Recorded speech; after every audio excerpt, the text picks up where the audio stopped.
আজকে আমরা স্থানাঙ্ক জ্যামিতি শুরু করছি। স্থানাঙ্ক জ্যামিতি তোমাদের নবম শ্রেণীতে পড়ানো হয়েছে। সেখানে যে সূত্রগুলো ছিল সেই সূত্রগুলো সম্বন্ধে আজকে একটু আলোচনা করে নেব, না হলে তোমরা পরের পর্যায়ে যেতে পারবে না। তার আগে আমরা একটু ছোট্ট রকম ক্যালকুলেশন দেখাই তোমাকে। ডিটারমিনেন্ট বলছি আমরা, কিন্তু এখন তোমাদের ডিটারমিনেন্টটা পরে পড়ানো হবে। এইরকম চিহ্ন দিয়ে দুটো সংখ্যা লিখছি, এই এ বি সি ডি, এরকম সংখ্যা, এরকম চিহ্ন থেকে 2/2 ওটা ডিটারমিনেন্ট। এগুলোকে বলা হচ্ছে রো আর এগুলো বলা হচ্ছে কলাম। তাহলে ডিটারমিনেন্ট এর মান বার করব কত না, এডি মাইনাস বিসি, মানে এর সঙ্গে এর গুণ বিযুক্ত এর সঙ্গে এর গুণ। এই ছোট্ট ক্যালকুলেশনটা জেনে রাখতে হবে। এই ক্যালকুলেশনটা দিয়ে আমি স্থানাঙ্ক জ্যামিতি, তোমাদের ডিটারমিনেন্টটা 12 এ আছে, এখন 11 পড়ানো হচ্ছে, কিন্তু এটা দিয়ে আমার অঙ্ক অনেক ছোট হয়ে যাবে। সেই জন্য আমরা এটা শুরু করছি। আমরা আশা করি বলে এর মানটা কত, 2 মাইনাস 3 4 6, তাহলে এর সঙ্গে এর গুণ 6 2 12 মাইনাস এর সঙ্গে এর গুণ minus 12, that is equal two 12 plus 12 is equal two 24। সুতরাং এই গেল আমাদের একটি ছোট্ট ক্যালকুলেশন। এবার আমি স্থানাঙ্ক জ্যামিতির পূর্ব পাঠে পুনরুজ্জীবনে ফিরে যাচ্ছি। সেখানে আমরা কি করেছি না, সূত্রগুলো একটু ঝালিয়ে নিচ্ছি।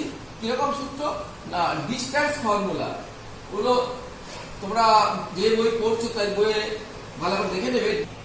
আমরা এখন ডিসট্যান্স ফর্মুলাটা বোঝাচ্ছি। তাহলে এ বিন্দুর স্থানাঙ্ক যদি x1 y1 হয়, মনে রাখবে স্থানাঙ্ক ব্র্যাকেট দিয়ে লিখতে হবে, কমা দিতেই হবে। এবং আরেকটা বিন্দুর স্থানাঙ্ক যদি x2 y2 হয়, তাহলে এদের মধ্যে দূরত্বের সূত্র আমরা নবম শ্রেণীতে প্রমাণ করেছি, √x2 - x1 whole square plus y2 - y1 whole square, মানে ভুজদ্বয়ের বিয়োগফল আর কোটিদ্বয়ের বিয়োগফলের বিয়োগ, ভুজদ্বয়ের বিয়োগফলের বর্গ প্লাস কোটিদ্বয়ের বিয়োগফলের বর্গ। এবারে x2 - x1 লিখছি, কেউ লিখতে পারে x1 - x2 লিখতে পারে, আর এখানে y1 - y2 লিখতে পারে, হোল স্কয়ার যেহেতু। সুতরাং আমরা এইভাবেই মুখস্থ করব। আবার কেউ যদি এরকম লিখে যে x2 - x1 whole square plus y1 - y2 whole square, তাও হবে। এই যে এখানে কেউ যদি লিখে যে y1 - y2 হোল স্কয়ার, তাও হবে, সেটাও হবে, কিন্তু আমরা সেটার মধ্যে যাচ্ছি না। মুখস্থ করার জন্য, একই ধরনের রাখার জন্য 2 1 2 1 বা 1 2 1 2। এবারে দেখো, যদি একটা মূলবিন্দু হয় তাহলে মূলবিন্দু স্থানাঙ্ক কত 0 0, আর একটা বিন্দু a, তার স্থানাঙ্ক x1 xy ধরেছি আমরা একটা কমা, তাহলে এদের মধ্যে দূরত্ব y = √x² + y²। এগুলো কিন্তু একক হবে, লেন্থ যেহেতু এগুলো সব একক হবে। এই একক কথাটা লিখতে হবে। এই হলো আমাদের ডিসট্যান্স ফর্মুলা। এটা আমরা নবম শ্রেণীতে শিখেছি। সেকশন ফর্মুলা কি বলছে? সেকশন ফর্মুলাতে বলছে এ একটা বিন্দু, তার স্থানাঙ্ক x1 y1, আর একটা বি বিন্দু x2 y2। যদি AP by BP m by n, এই পিটা কিন্তু ভিতরে আছে। দেখো এপি মানে এটা এপি আর এটা বিপি, এই যে অন্তর্বিভক্ত। পি বিন্দু হচ্ছে এবি রেখাংশের মধ্যে অবস্থিত, মধ্যে মানে নন লেস এন্ড মিড পয়েন্ট, মধ্যবিন্দু নয়, মাঝখানে নয়, যে কোনো জায়গায়। এবং এপি ইজ টু বিপি সমান যদি এম বাই এন হয়, তাহলে পি বিন্দু স্থানাঙ্ক, এগুলো সবই ক্লাস নবম শ্রেণী তোমরা পড়েছো, হবে কি না এম x2, এরকম তীর চিহ্ন দেবে বোঝার সুবিধার জন্য, m x2 plus n x1 by m plus n, আবার m y2 plus n y1 by m plus n. এই সূত্র মুখস্থ আছে, কিন্তু এটা আমি আবার পড়াচ্ছি কেন? এটা পড়াচ্ছি এই কারণেই, যখন তোমরা অঙ্ক করবে এই x1 y1 m এর গন্ডগোল হয়ে যাবে। এখানে আমরা এই ছবিটা আনবো প্রত্যেক ক্ষেত্রে, এবং এই বিন্দু স্থানাঙ্ক বসাবো, এম আর এন এর মান বসাবো, দিয়ে এইরকম করে এর সঙ্গে এর গুণ যখন করবো, যদি 2 হয় তাহলে 2 × এর মান 5 হয়, 2 × 5, আবার এর যার মান তার সঙ্গে এর গুণ। যখন ভুজ করবো ভুজ, যখন কোটি করবো কোটি। সূত্রটা মুখস্থ থাকবে ঠিকই, কিন্তু প্রত্যেক ক্ষেত্রে এরকম ছবি আঁকবো, তাহলে আমাদের ভুলটা হবে না। সূত্র হচ্ছে mx2 + nx1 by m plus n, my2 + ny1 by m plus n। আবার বলছি, ছবিটা আঁকতে হবে প্রত্যেক ক্ষেত্রে। এই এর m যখন ভুজ করছি, এইটার সঙ্গে এর ভুজ গুণ প্লাস এই যে অনুপাতটা এর সঙ্গে এর ভুজগুণ বাই এম প্লাস এন, দুটো অনুপাতের যোগফল। একইভাবে যখন কোটি করব এর সঙ্গে সঙ্গে এর কোটির গুণ বাই এম প্লাস এন, এটা গেল অন্তর্বিভক্তের সূত্র। এর মধ্যবিন্দু হয়ে যায়, পি বিন্দু যদি মধ্যবিন্দু হয়ে যায় তাহলে এ আর বি বিন্দু তার মধ্যবিন্দু স্থানাঙ্ক, তাহলে 1:1 মধ্যে অন্তর্বিভক্ত করছে।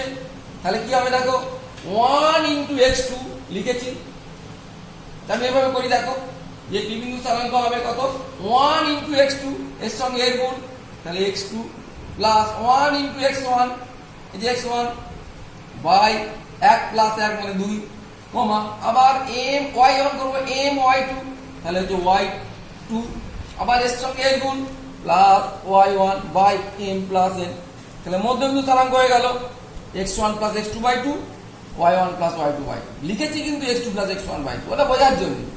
আমি এইটা এমনি হচ্ছে বহির্বিভক্ত কিরকম দেখো, এবি রেখাংশ, এই যে এবি রেখাংশ এটুকুটা, কিন্তু পি বিন্দু বলেছে বাইরে, এপি বাই বিপি সমান m/n। এপি মানে কত, এখান থেকে এটা, বিপি মানে কত n, ধরে নিয়েছি যে বাইরে আছে, মানে এবি রেখাংশকে বাড়িয়ে দিলে পি বিন্দুটা বাইরে আছে। সেক্ষেত্রে একই রকম ভাবে তোমরা করবে, mx2 ছবি আসবে, mx2 বিয়োগ হয়ে যাবে mx2 minus nx1 divided by m minus n, my2 minus ny by m minus n। তাহলে ছবিটা আঁকবো, একে আমরা সেকশন ফর্মুলার অঙ্কগুলো করব। ভরকেন্দ্রের স্থানাঙ্ক দেখো, ত্রিভুজ দিয়ে আছে abc, a বিন্দু স্থানাঙ্ক x1 y1, b বিন্দু স্থানাঙ্ক x2 y2, c বিন্দু স্থানাঙ্ক x3 y3। এবারে বলছে কি না, এই ত্রিভুজের ভরকেন্দ্রের স্থানাঙ্ক, ভরকেন্দ্রকে আমরা জি দিয়ে লিখছি, তা এডি একটা মধ্যমা আর ভরকেন্দ্র জি মধ্যমাকে 2:1 অনুপাতে অন্তর্ভুক্ত করবে আমরা জানি।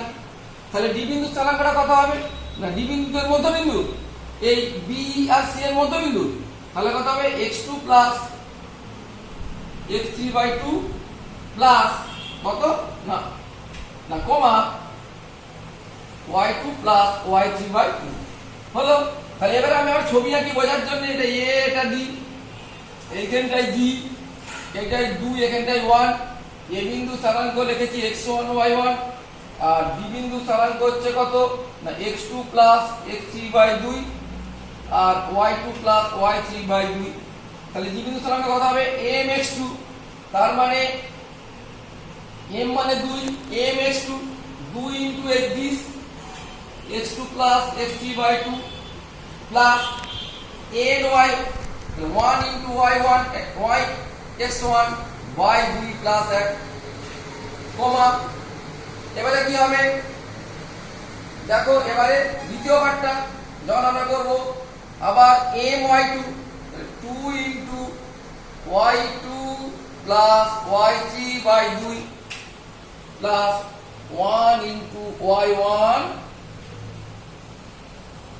ডিভাইডেড বাই 2 লিখতে হয় ব্র্যাকেটের মধ্যে।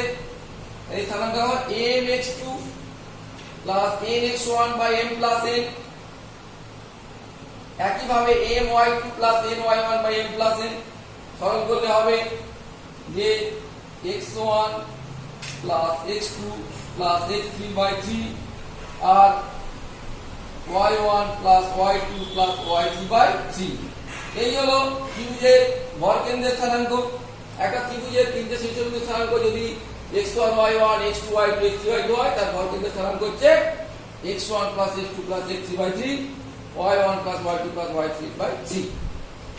এবারে দেখো যদি অন্তকেন্দ্রের স্থানাঙ্ক, অন্তকেন্দ্র কি, অন্তকেন্দ্র হচ্ছে ইন সেন্টার। মনে করো এ বিন্দু স্থানাঙ্ক দেওয়া আছে x1 y1, বি বিন্দু স্থানাঙ্ক দেওয়া আছে x2 y2, সি বিন্দু স্থানাঙ্ক দেওয়া আছে x3 y3 এবং সবই কমা দিয়ে লিখতে হবে। এবারে দেখো এই ত্রিভুজের অন্তকেন্দ্রের স্থানাঙ্ক, তোমরা জানো অন্তকেন্দ্র আই দিয়ে আমরা লিখি এবং ভিতরেই থাকে। এখানে কথা হলো চিহ্ন ইউজ করতে হবে। যখন ত্রিভুজের গুণাবলী পড়েছো বা পড়বে তারা সবাই জানো যে এ যে শীর্ষবিন্দুটা অর্থাৎ বিপরীত বাহু লেন্থটাকে এ বোঝাবে, মানে এইখান থেকে এই পর্যন্ত এ। বি শীর্ষবিন্দু তার বিপরীত বাহু লেন্থটাকে বি আর সি এর বিপরীত বাহু সি বলা লেন্থটা। তাহলে ভরকেন্দ্রের স্থানাঙ্ক এই অন্তঃকেন্দ্রের স্থানাঙ্ক হবে ax1, দেখো কিরকম a ইন্টু x1, ঠিক বিপরীতটা b into x2, c into x3 by a plus b plus c। এটা প্রমাণ করছি না, মুখস্থ করে নিবি। একইভাবে a y1, এই যে y1 এখানে তার উল্টো, এর y2 তার উল্টো b, b y2, c y3 by a plus b plus c। এবারে আমরা যেটা করব যে ত্রিভুজের ক্ষেত্রফল অনেকভাবেই করতে পারি আমরা।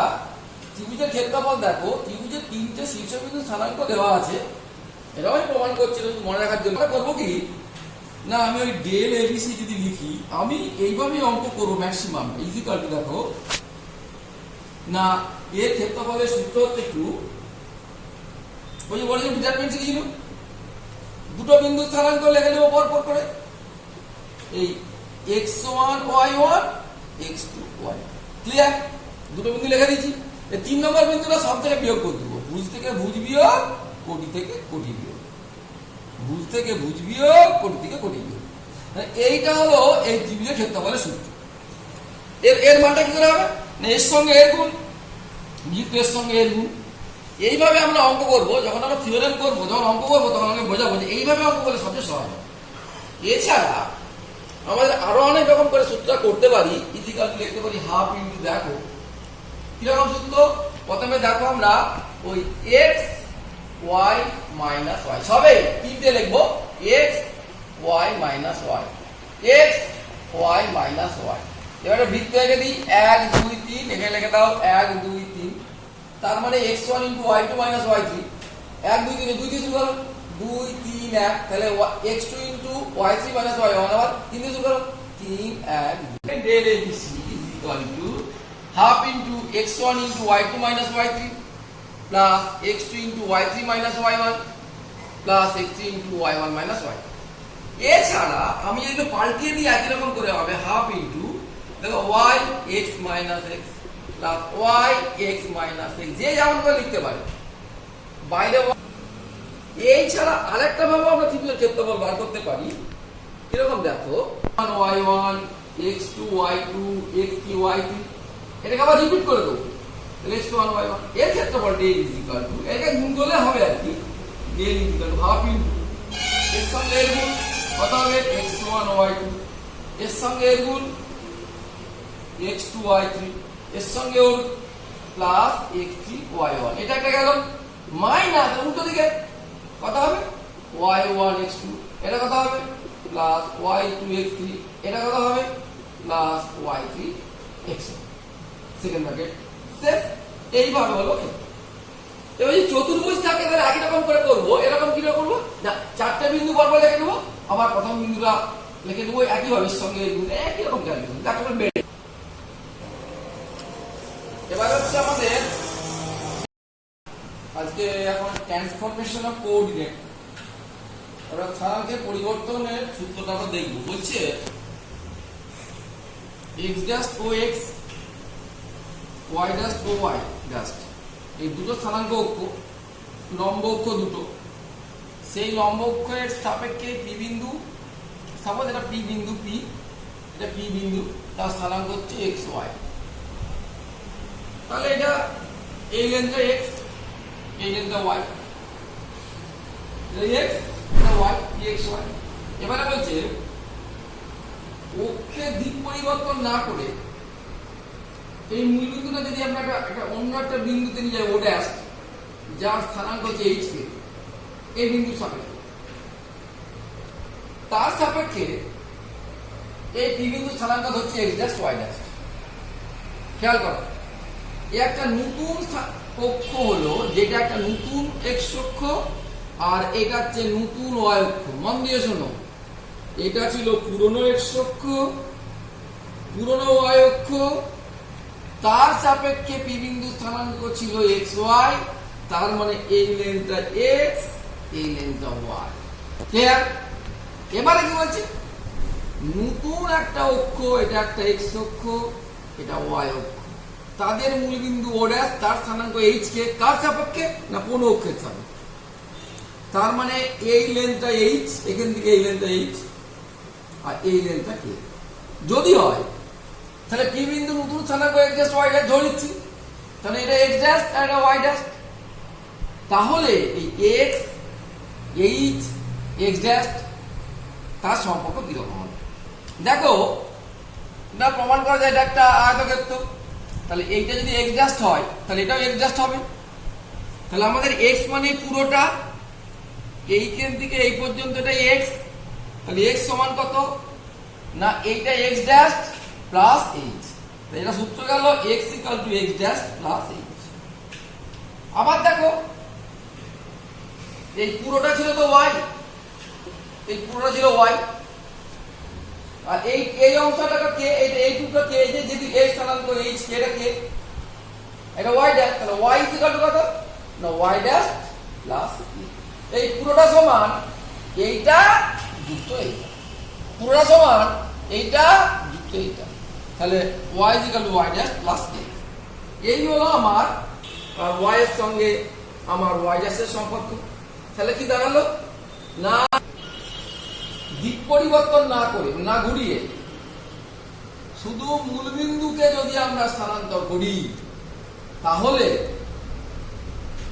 পুরনো একটা বিন্দু তার স্থানাঙ্ক ছিল x y, x equal to x dash plus h, y equal to y dash plus. আর যদি বলে এক্স ড্যাশ কত হবে, easily x minus h, y dash কত হবে ওয়াই মাইনাস কে।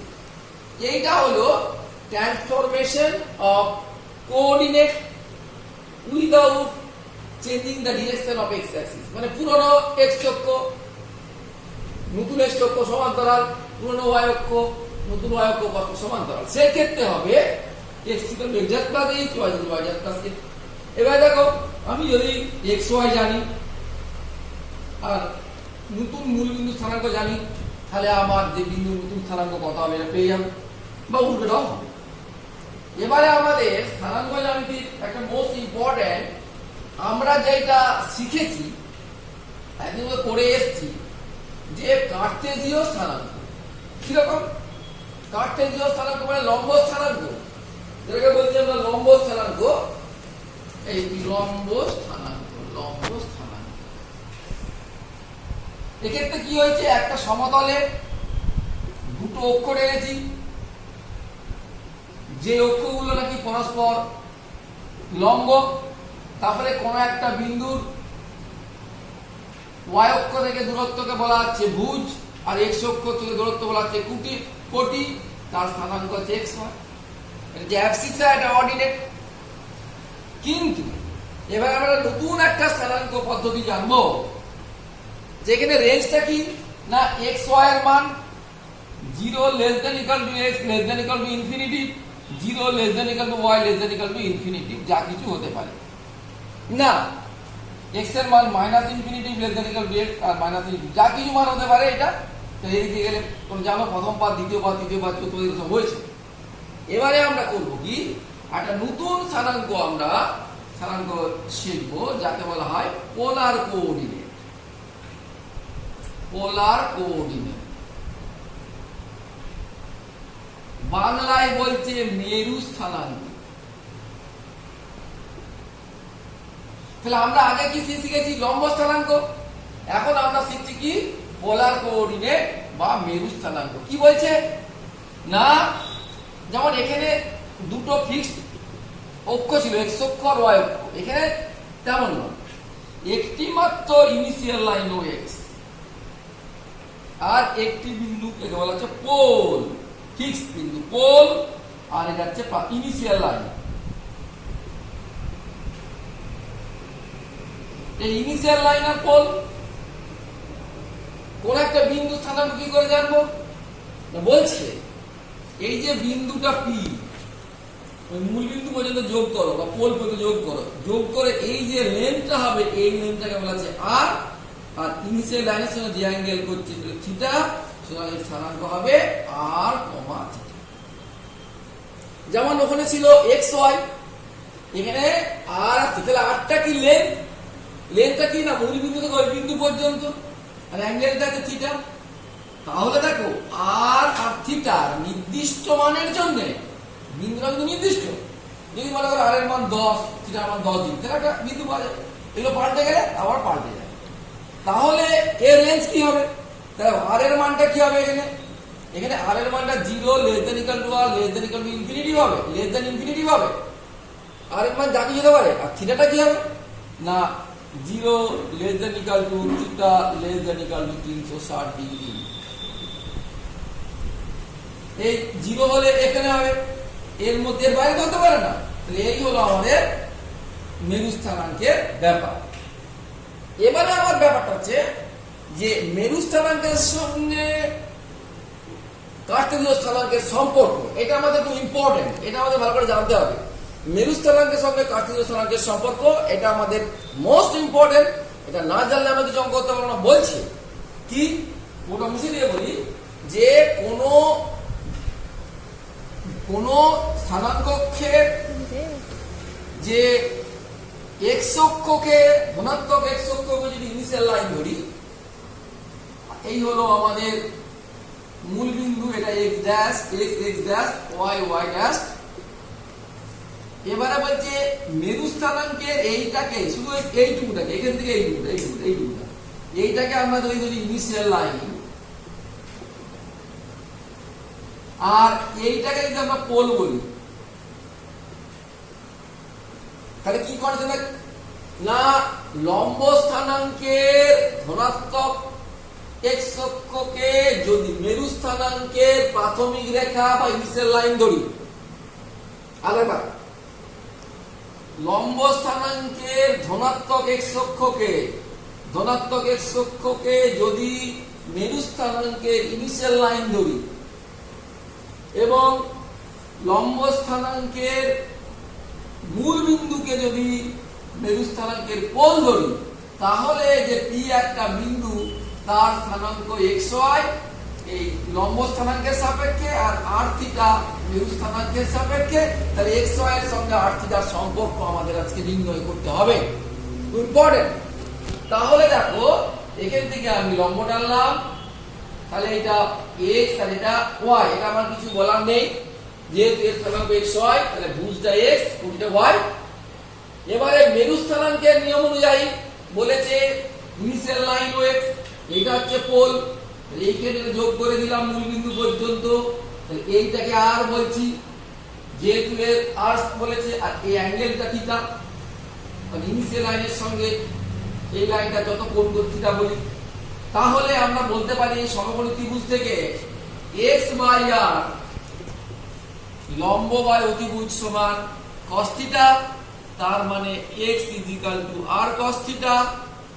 একইভাবে y by r sin theta, তাহলে y r sin থিটা। তাহলে এই যে সম্পর্ক দুটো কি কি, এই x r cos theta, y r sin theta, এইটা মেরু স্থানাঙ্কের সঙ্গে আমার পোলার স্থানাঙ্কের সম্পর্ক কি রকম না, যদি লম্ব স্থানাঙ্কের ধনাত্মক x অক্ষ মেরু স্থানাঙ্কের প্রাথমিক রেখা এবং লম্ব স্থানাঙ্কের মূল বিন্দু মেরু স্থানাঙ্কের পোল হয়, তাহলে কোন বিন্দুর কার্টেসীয় স্থানাঙ্ক xy এবং মেরু স্থানাঙ্ক r থিটা হলে x r cos theta, y r sin theta. তাহলে এখানে দেখো আমি r আর থিটার মান জানা থাকলে xy পেয়ে যাব। অন্যভাবে যদি আমরা xy যদি r ছেড়ে দেব না, বড় করে যোগ করে দাও, তাহলে x square plus y square r square common নিলে cos square theta plus sin square theta সমান হয়ে গেল। অতএব r plus root over x square plus y square, not minus, not minus নয়, কারণ r এর মানে রেঞ্জ বলেছে 0 থেকে ইনফিনিটি পর্যন্ত, ওই r এর মান কখনো নেগেটিভ হবে না। তাহলে r plus root over x square plus y square, ভাগ করে দাও এই দুটোকে, 2 নম্বরকে 1 নম্বর দিয়ে ভাগ করে দিলে কথা হবে না, আর কেটে চলে যাবে, tan theta y by x। তো y এর মান জানা থাকলে, x এর মান জানা থাকলে আমরা থিটার মানটা পেয়ে যাব। এই ক্ষেত্রে একটু আলোচনার ব্যাপার আছে, যখন আমরা অঙ্ক করবো তখন আমরা দেখবো যে কোন পাদে পাদে আসছে। যাই হোক, তাহলে আমাদের পোলার স্থানাঙ্কের সঙ্গে লম্ব স্থানাঙ্কের বা পোলার স্থানাঙ্কের সঙ্গে কার্টেসীয় স্থানাঙ্কের সম্পর্ক কি হলো না x equal to r cos theta y equal to r sin theta এটা অ্যাকসেপ্ট নতুবা r equal to plus root over x square plus y square আর tan theta equal to y by x। এখন দেখো তোমাদের যে syllabus করেছে সেই সিলেবাসে এটা ডিটেইলস না, কিন্তু এটা না জানলে আমরা কিছু করতেই পারবো না। এই মেরু স্থানাঙ্ক না জানলে কিছুই করা যাবে না। মেরু স্থানাঙ্ক কার্টেসিয়ান স্থানাঙ্ক তার সম্পর্ক, এই সম্পর্কটা কখন ভ্যালিড না যদি এই কন্ডিশনটা হোল্ড করে যে ইনিশিয়াল লাইনটা x অক্ষে ধনাত্মক এবং পোল হচ্ছে মূলবিন্দু হয়, তবে বিন্দু স্থানাঙ্ক x হয় লম্ব স্থানাঙ্কের সাপেক্ষে r থিটা মেরু স্থানাঙ্কের সাপেক্ষে হলে x equal to r cos theta y equal r sin theta r equal to plus over x square plus y square আর tan equal to y by x। ঠিক আছে, এইগুলোই আমাদের প্রথম চ্যাপ্টার। এবার আমরা অঙ্ক করতে পারবো। আর একটা আমাকে এখানে ভিডিও করতে হবে, তাহলে এটা ক্লিয়ার হয়ে যাবে।